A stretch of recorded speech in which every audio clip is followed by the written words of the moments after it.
For more than 120 years, the Iowa River Railroad Bridge in Amana has carried the weight of commerce that moves the economy and industry of eastern Iowa forward. Built by CRANDIC predecessor Milwaukee Road, this historic bridge is significant for its classic design and proximity to the Amana Colony's national landmark. Known simply as CRANDIC Bridge 18.15, the structure was completed in 1902 and exemplifies the era's engineering brilliance. The bridge features 2 steel pin-connected Pratt pony trusses and 2 steel through-plate girders crafted by the renowned American Bridge Company. It is a pin-connected Pratt truss bridge, which are becoming more and more rare. Not terribly unusual for the time it was built, but they're becoming more rare now. Other than that, it's a fairly typical railroad bridge that we see in the Midwest. A truss type bridge works in basically using forces that are either pushing or pulling. So either in what we call tension, which is a pulling stress, or compression, which is a pushing stress. And the way it's working out there is all the bits on the top are in compression. They're pushing towards each other, that big horizontal part you see on the top. And then on the bottom, the horizontal component you see in the bottom, what we call the lower cord, it's in tension, it's pulling.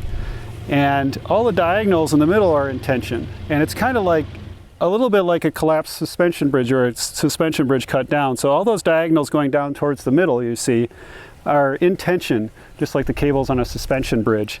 And they've been kind of framed back and forth to allow it to carry the load of the train across an opening. So if you looked inside of a house and you saw a roof truss, it's very much the same as a roof truss. It works very much in the same fashion. They've been around for centuries now, this concept. This type of bridge, this truss bridge, is not as typical today, especially in this short of a span length. This bridge is, these spans behind us, individual spans, are about 100 feet long. And today we built that out of a girder span, which is kind of like what you see on the far end of the bridge here. And back when this was built, they had cranes that were maybe capable of carrying me 15, 20 tons out a certain distance. They had trains that could pick up, like a derailed train, that could pick 150 tons, but it was really close to the crane. And when you had to set out something like this over a river, the equipment they had at the time just couldn't pick up anything heavy. So this truss design allows the builders, the actual people in the field building the bridge, to assemble it in place with lighter equipment.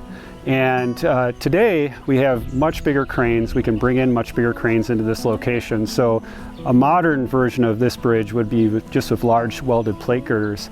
And we could have a 275 ton or a 400 ton crane come and pick that plate girder and set it all at once, and reduce the amount of work in the field to assemble it. But this type of design was really almost like a giant erector set. It was designed so that all the pieces could be shipped in location, and it could be assembled in that location piece by piece, not picking up any really large components at a time.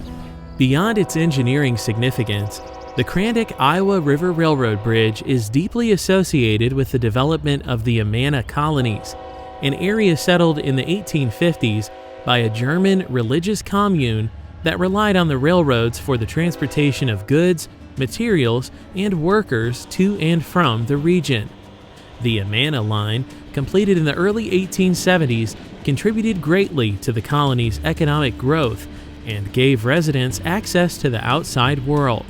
The hobo culture was a very big part of the Amanas. Historically, there were about anywhere from 15 to 1,800 members of the society, which meant they were members of the communal society. They went to church, they ate in the communal kitchens, they agreed to live here with all the rules and stuff, but they also needed about 400 extra laborers here at any one time. Those were mostly farm workers and woolen workers, and they did recruit some of those skills. They would recruit people from different states to come and work in the woolen mills, and they gave them small little homes on the edges of the villages to live in. And then occasionally you would have a hobo or somebody like that show up at your doorstep, and you'd say, hey, it's old Ernie, how are you? I'm good, I'm back through Iowa. Do you think we could get something to eat and whatever? Yeah, sure, go and chop some wood for us, and we'd come to the kitchen tonight and eat. So in the generation of men that were born after 1900, There were, 1900 to probably the 1940s, these people were literally a part of their lives, and they had these hobo jungles. There would have been one along every rail line. The guys who were totally itinerant, the Amana guys, would oftentimes go out and sit at their campfires with them. They'd bring them food, they'd tell stories, and they would do all that. And some of those men ended up staying here then eventually. We would not have been as successful as a communal society, and even from 1932 on, without the rail line that directly goes through. I mean, we had three lines that went through the Amanas, and so that's a really, really big thing right there. And they took every bit of advantage that they could. Because they were a cashless society essentially here, they worked on credit, they were still producing goods that they wanted to sell outside to support the communal living. And so again, you've got 2 big woolen mills that are operating, you've got 5,000 acres under cultivation, and we have way more now because they weren't doing it under the guise of efficiency like we do now. You plant from fence row to fence row and all that. You've got cattle, you've got hogs, you've got all that are being raised here. And so the importance for the rail here in the Amanas was unbelievable, because that was how they created the income to be able to support that communal living. And so that's the main thing. Again, it would have been a lot more difficult to ship our goods to other places than to have them shipped out at that rail line. Thanks to the arrival of the Milwaukee Road, the Amana colonies had a vital link to the outside world. Its crossing through Iowa created lucrative trade routes, shaping the economic landscape of the region. However, none of it would have been possible without the Amana-Iowa River Bridge. In the 1930s, the colonies faced serious social change, with many younger members finding the strict communal rules to be overbearing, governing everything from daily activities to spending. Economic setbacks such as the Great Depression added to their difficulties. In 1931, the colonies chose to abandon the communal system. The following year, they chose to keep the church, but transitioned business activities to a joint stock company, marking the end of communalism, known as the Great Change. So once the Great Change happened, essentially people for the first time owned their own homes, and they sort of had their own destinies more in their hands than what they had prior to that.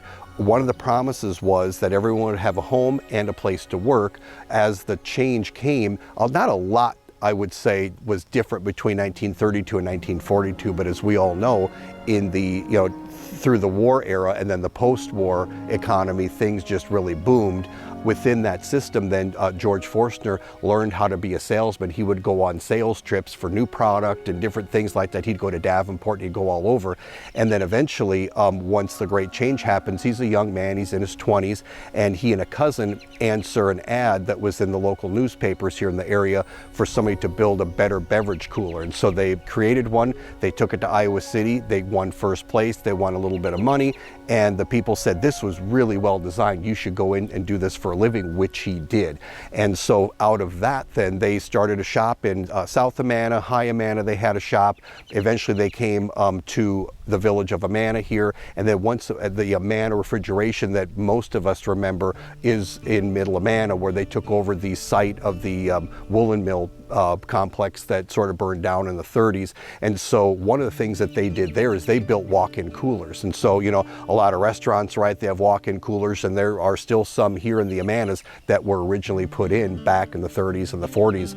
And so imagine a train, they were insulating trains back then too, so they would pull in behind the Middle Amana woolen mill that had turned into Amana refrigeration. The guys would go out there and they put up their cork board and tar and that whole system that they needed to do, and they were insulating train cars. And that was one of the other things that they did as well. So once Amana refrigeration got up and really going, it won V awards during World War II. They created freezers, eventually refrigerators, and then in 1965, George Forster sold to Raytheon Corporation. Raytheon wanted Amana refrigeration because of the high quality products that they made, and they also want to launch a new product called the radar range. And so most people don't remember what a radar range is, but it's a microwave. And so the reason that everybody calls it microwaves is because the word radar range was trademarked by Amana refrigeration. And so in 1967 they put out the first commercially made radar range for home use. And so that's really kind of a cool, it's a World War II technology that was used right for combat. And so then they privatized it and put it into, you know, for us as mass citizens to be able to use for convenience in life. And so they made radars here until the 1990s when they closed that line down. They're made elsewhere now, but that's to me, one of the really, really neat stories of how many people, and it employs, I think today, at least 3,000 people. Although production at the Amana plant flourished post-World War II, the Milwaukee road that served it began facing numerous challenges, leading to its third and final bankruptcy in 1977. So in 1980, as the Milwaukee road was going into bankruptcy, Amana Refrigeration had its manufacturing facility in Middle Amana. They needed rail service. It was paramount that they were able to get in their steel, their chemicals, as well as ship all the appliances being manufactured in the community out. So under an order, CRANDIC temporarily started providing service to the plant and then ultimately purchased the line.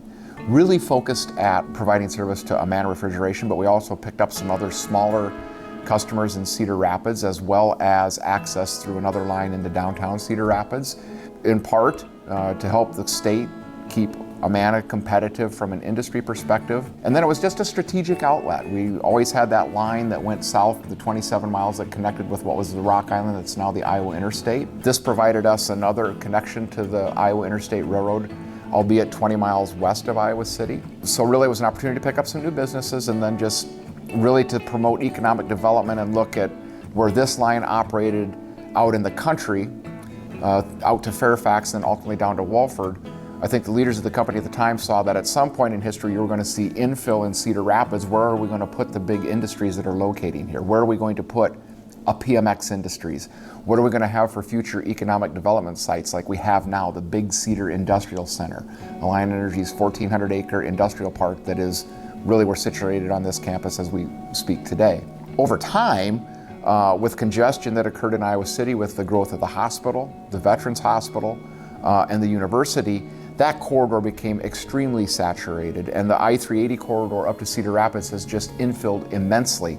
So that had always been the primary freight route from 1904 up until about 2000. That interchange with the Iowa Interstate in downtown Iowa City is, to say the least, archaic. Looking at the Amana line, which runs through a very rural area through Fairfax, Walford, East Amana, Main Amana, and then connects down west of Homestead, there was a line that had no traffic on it, very few comparatively roadway crossings to deal with on that Amana line. So around the turn of the century, we started working with the Metropolitan Organization of Johnson County and the City of Iowa City planning departments, and they actually went out and got grants that were available under clean air funding through the state of Iowa and other federal agencies to help us and the Iowa Interstate pay to put a Y in near Homestead, and that is now the primary interchange between the Iowa Interstate Railroad and the CRANDIC Railroad. So on any given day, we now have 1 to 2 freight trains a day coming up from the Iowa Interstate into Cedar Rapids that are dropped off for the litany of customers we have here, whether it's Archer Daniels Midland, Ingredient, International Paper, Cargill, or a host of others. 65,000 carloads of traffic in a typical year move up and down that line. The beauty of it is the train never stops. The trains literally pull up on the Iowa Interstate line and they may go east or west. They can go into the Dennis Miller locomotive facility, which has some interchange capacity, or they can go into Iowa City, which has some interchange capacity, but it's all done above those grade crossings that we talked about earlier. So we're not blocking any traffic, and to some extent, I think if you talk to the planning folks in Iowa City, whether it's the MPO or the chamber folks, they ostensibly don't know we're there anymore, and those crossings are in downtown Iowa City are free all of the time. Indeed, the Amana line has become a tremendous asset to both the CRANDIC and Iowa Interstate, but it didn't come easy and had to be developed over time. As you can see in this vintage film footage, recorded in the late 1970s by Ben Saforik, the track condition was in shambles under Milwaukee Road ownership. This scene is almost unrecognizable when compared to the railroad's condition in 2023. As one can imagine, the early days of CRANDIC's Amana line operation were plagued with slow orders, rotted ties, outdated rail, and the occasional derailment. So that line was designed and built in the late 1800s, and I'm sure they used the best technology that was available at the time. But it was built to handle a flood basin that looks differently than it does now because the Coralville Reservoir sits below it now. And it was a much different traffic that they were moving in and out of Cedar Rapids. It was designed for boxcar traffic primarily, and maybe some grain hoppers or coal at the time. CRANDIC's got a long history of investing heavily back into its infrastructure. Around 2010, 2012, we reinvested heavily into the Amana line, upgrading that entirely to continuous welded rail, 115-pound, no joints between Edgewood and the connection with the Iowa Interstate. We've also continuously updated some of the smaller bridges on that line and replaced those. It just has become the primary freight route in and out of Cedar Rapids. So, we can't afford the shutdowns in our business. We've upgraded several bridges, changed some out to box culverts. In 2008, that line was inundated by the flooding that occurred here. As a part of that, we've since tried to upgrade and improve water flow through the facility. Now, when we come back and take the steel truss bridge that's out, we'll put in a ballast deck bridge that's there designed to handle the preponderance of traffic that we handle today, which is 286,000 pounds GWR. So it's a lot of inbound coal that still comes in for the likes of ADM or Prairie Creek, even though Prairie Creek generating station is down to its last couple of years of moving coal in, and will convert to gas. But we see a lot of heavy 286 shipments of ethanol, dried distillers grains that go out. It's difficult then to keep them into that type of service. This was designed when a boxcar weighed 40 tons, and now railroad car weighs 115 tons. And luckily they put a lot of extra steel back in it back then, but it's reaching the end of its service life. And so it's not necessarily that this is a defunct technology, it's just that it no longer applies for our current situation in terms of equipment, etc. But nothing says that in 50 years, 100 years, there won't be something that was done here that we could learn from. And so I think it's good to document it because you can see solutions. Often I find as a modern day railroad bridge engineer, I will go in and try to figure out a complex problem dealing with a railroad bridge crossing, and I'll come up with what I think is this great solution, and then 2 years later I'll come across a bridge that was built 100 years earlier that used the exact same solution. And so wouldn't it be great if, it's great if this information persists, this technology, this documentation persists, so that people in the future could go, hey look, that was an idea that worked back in 1905, we could apply it to our modern application and maybe find a solution to a problem that we have today that had a solution that was made 100 years ago. Its remarkable engineering, historical significance, and enduring impact on regional prosperity make it a symbol of progress and innovation. As CRANDIC moves forward with the construction of a new bridge, the legacy of the past will merge with the aspirations of the future, ensuring that the Amana line will continue to serve the historic communities it passes through and foster economic growth in eastern Iowa for generations to come.